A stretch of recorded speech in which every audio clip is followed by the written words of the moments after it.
आणि यानंतर मुंबईकरांसाठी एक महत्त्वाची बातमी आहे, कारण मुंबईतल्या काही परिसरामध्ये पुढच्या 24 तासांसाठी पाणी पुरवठा खंडित करण्यात येणार आहे।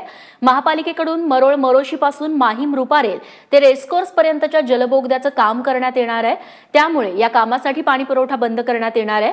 दरम्यान या जलबोगद्याच्या कामानंतर मुंबईकरांना चांगली सेवा देण्यात येईल असं देखील महापालिकेकडून आश्वासन देण्यात आलंय। तेव्हा मुंबईत पुढचे 24 तास नेमकं कुठे कुठे पाणी पुरवठा होणार नाही यावरती एक सविस्तर नजर टाकूयात।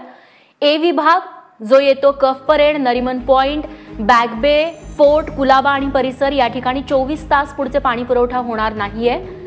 त्यासोबत सी विभागात म्हणजे काळबा देवीचं क्षेत्र आहे, तिथल्या मुंबईकरांना देखील आज पाणी पुरवठा होणार नाहीये। डी विभाग पेडर रोड, ताडदेव क्षेत्र, आर्थर रोड। ई विभाग म्हणजे मुंबई सेंट्रल क्षेत्र, नायर आणि कस्तुरबा हॉस्पिटल क्षेत्र या ठिकाणी देखील पाणी पुरवठा बंद राहील। एच विभागात म्हणजे पाली हिल परिसर आणि खारदांडा क्षेत्र जलबोगद्याचं काम सुरू आहे, त्यामुळे हा पाणी पुरवठा 24 तासांसाठी बंद असेल।